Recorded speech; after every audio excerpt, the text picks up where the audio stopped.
Hello everyone, it's Shane Kanto, your Wasteland reviewer, and I'm here to review Escape Room, Tournament of Champions. And this is a sequel to the surprise hit escape room horror film about a group of people in an escape room that turns into a murder box, basically. And it turns out by the end of the film that there's this giant shadow organization doing these all across the world. And we have two survivors played by Taylor Russell and Logan Miller, and they're back at it again trying to take down this company. And they wind up being in a subway car with a whole bunch of other survivors, and it's Tournament of Champions. And the line in the movie is just as bad in context as it is in the trailer when they drop it, and it sounds so corny. And this film was directed by Adam Robitel, who, between the direction and the set designs and like the actual creations of these escape rooms, they're pretty cool. Not gonna lie. Does this feel like Saw ripoff? 100%. And it just feels like what kinds of crazy things that we can set up and put these characters through. And those things are cool. The issue is, don't care about any of the characters. And another issue is, most of the acting is really stiff and awkward, and these characters are really unlikable.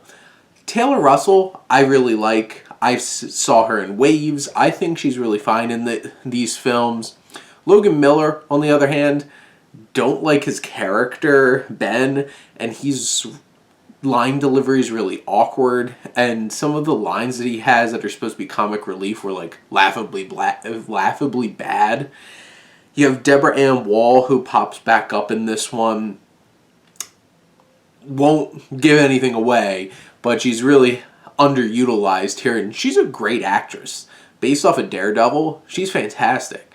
The rest of the other characters are really insufferable, especially the priest guy who's like all about faith, and he's like, I'm the chosen one. I'm just like, my God, shut up, guy.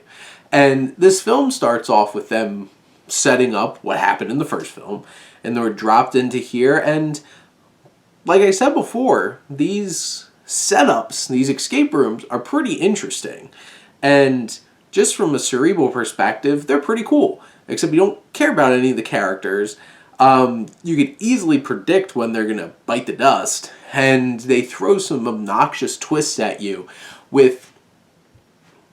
They throw in your face one extremely common horror movie and action movie cliche so in your face and so obnoxiously that you're just like, oh my God, rolling your eyes at it. A lot of the dialogue is really bad. How this all set up and how this came about had a potentially interesting idea, but in the end, it doesn't really get fleshed out a whole lot. And by the end, they're obnoxiously setting up a third movie, like they obnoxiously set up a second movie at the end of the first one. And here's the thing. Watching the escape rooms for the escape rooms are pretty interesting. Get some stronger performers, or at least get some writing with characters that they could actually help us connect with. Because, not gonna lie, didn't really care. And this is like an hour and 25 minutes. And it's paced well, it's right to the point.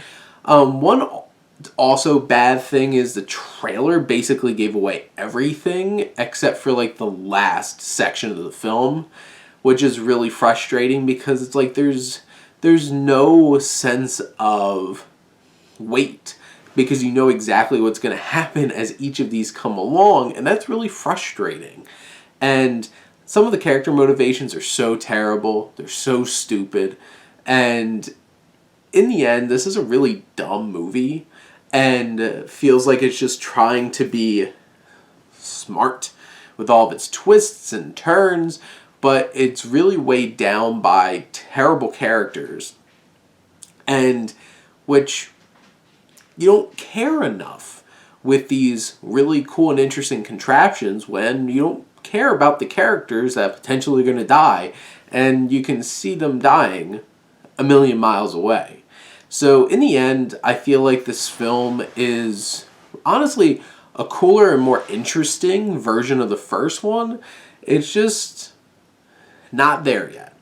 And if they could turn things around and really flesh out some interesting characters with some strong performances, you might have something special in your hands here.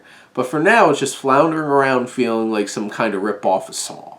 Because it feels like it's going in that direction with people getting involved and how things are being set up for the next film. And I could see this going on like 8 films. We'll see. We'll have to just keep escaping the room. But those are my thoughts on Escape Room Tournament of Champions. Let me know what you think, and let's talk some movies. But thank you as always for tuning in and supporting your Wasteland reviewer.